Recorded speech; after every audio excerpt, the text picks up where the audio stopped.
স্থানীয় সময় বুধবার ইয়েমেনের রাজধানী সানা ও আল জাউফ প্রদেশে বিমান হামলা চালায় ইসরায়েল। দেশটির স্বাস্থ্য মন্ত্রণালয় বলছে এতে কয়েকজন নিহত হয়েছেন, আহত শতাধিক। বোমাবর্ষণে ঘরবাড়ি, ত্রাণ কেন্দ্র ও চিকিৎসা কেন্দ্র ধ্বংস হয়ে গেছে।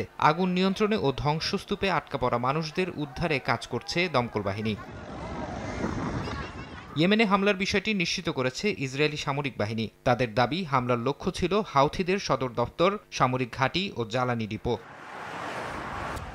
এদিকে দোহায় হামাসের জ্যেষ্ঠ নেতাদের লক্ষ্য করে বিমান হামলা চালানোর ঘটনায় তীব্র প্রতিক্রিয়া দেখাচ্ছে আরব বিশ্ব। সৌদি যুবরাজ মোহাম্মদ বিন সালমান স্পষ্ট ভাষায় বলেছেন, দোহায় হামলা কেবল কাতারের বিরুদ্ধে নয়, পুরো অঞ্চলের বিরুদ্ধেই আক্রমণ। কাতারের পাশে দাঁড়ানোর প্রতিশ্রুতি দিয়ে তিনি আরো বলেন, দেশটির যে কোনো পদক্ষেপে সৌদি আরব সহায়তা দেবে। কাতারের প্রতি সংহতি জানাতে দোহায় পৌঁছেছেন আমিরাতের প্রেসিডেন্ট শেখ মোহাম্মদ বিন জায়েদ।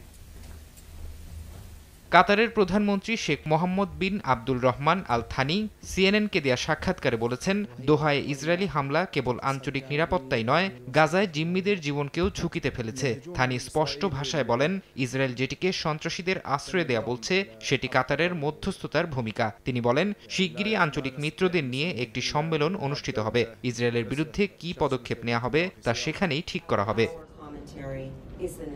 কাতারে হামলার পর ইসরায়েলের সঙ্গে দ্বিপাক্ষিক সম্পর্ক মূল্যায়ন করছে বলে জানিয়েছে কানাডা। মধ্যপ্রাচ্যের অবস্থা বিবেচনা করে পরবর্তী পদক্ষেপ নির্ধারণ করবে বলে জানিয়েছেন দেশটির পররাষ্ট্রমন্ত্রী।